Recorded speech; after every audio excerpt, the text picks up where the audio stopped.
In November 2020, deep within the wilderness of Barrington Tops in New South Wales, two Tasmanian devils named Lisa and Lenny slowly stepped out of a transport crate and disappeared into the darkness of the bush. No one knew what would happen next. Nobody could say for certain whether they would survive in the wild after spending years in protected breeding programs. No one knew if they would reproduce on land their species had vanished from more than 3,000 years ago. And more importantly, nobody knew whether the 26 devils released that day could actually help change the ecological disaster unfolding across Australia. What Tim Faulkner and the team at AussieArk had spent nearly a decade building was far more than a conservation project. Their mission was built around a much larger idea.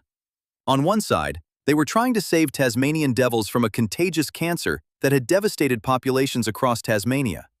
On the other, they believed this predator could become a natural weapon against feral cats and foxes, invasive hunters responsible for pushing countless native Australian species toward extinction. Scientists described the project as a double rescue, but when those gates finally opened inside the Barrington Sanctuary, nobody could guarantee the experiment would work. It was either the beginning of one of Australia's most ambitious wildlife recoveries, or a massive ecological gamble. Few people realize that Tasmanian devils did not originally belong only to the island of Tasmania.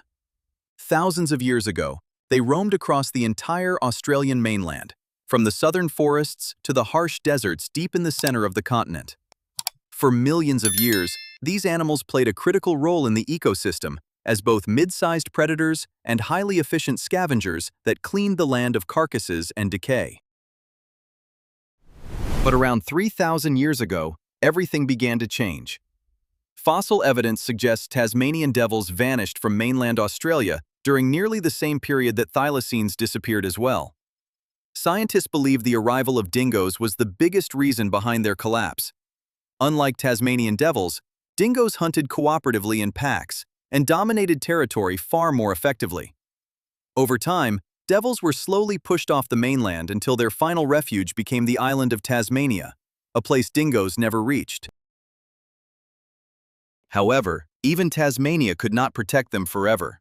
A terrifying disease known as devil facial tumor disease began spreading through the population. This rare, contagious cancer passed from one animal to another through bites during feeding and mating. Massive tumors formed around the mouth and face, eventually leaving the animals unable to eat before dying slowly from starvation. In less than 2 decades, the wild Tasmanian devil population crashed by more than 80%, pushing the species dangerously close to extinction. As Tasmanian devils continued disappearing from the wild, Australia was already facing another ecological catastrophe, far larger than most people realized. Feral cats and invasive foxes had spread across the continent ever since European settlers first arrived. Over time, they evolved into relentless predators, with almost no natural resistance standing in their way. Every single year, feral cats are estimated to kill between 1 and 2 billion native animals across Australia. Small creatures such as ground-nesting birds, tiny marsupials, lizards, and rodents have become especially vulnerable.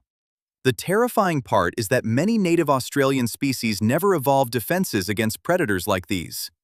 They do not recognize danger quickly enough, they do not flee at the right moment, and over time, entire ecosystems begin collapsing because of it. Foxes have made the disaster even worse through a behavior scientists describe as surplus killing. Instead of hunting only what they need to survive, they often slaughter far more prey than they can actually eat. The result has been devastating.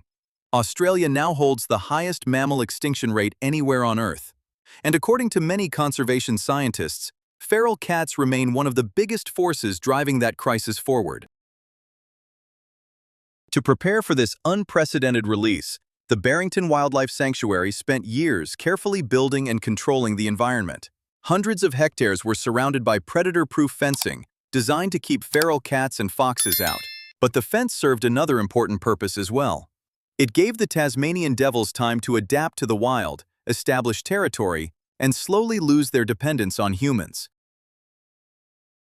The Aussie ARC team carefully selected all 26 animals for the project. Genetic records had been tracked for years to avoid inbreeding and give the population the strongest possible chance of long-term survival. Among them were 7 females capable of breeding, carrying the hope that Tasmanian devils would once again be born on mainland Australia for the first time in thousands of years. When the sanctuary gates finally opened in late 2020, the scientists stepped back almost completely.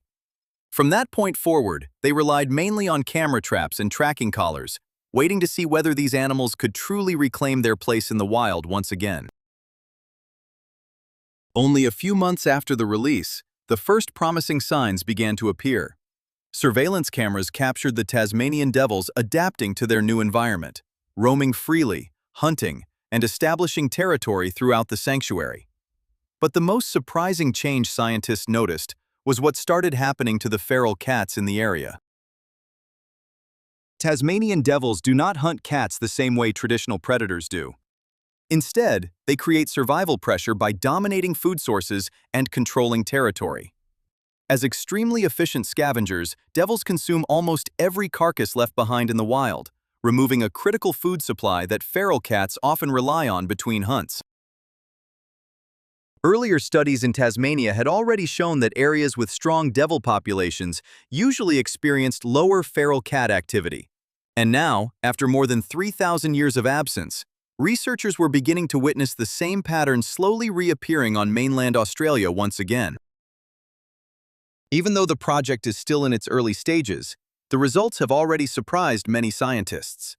The Tasmanian devils not only survived, but also successfully reproduced in the wild on mainland Australia. That alone proved something remarkable.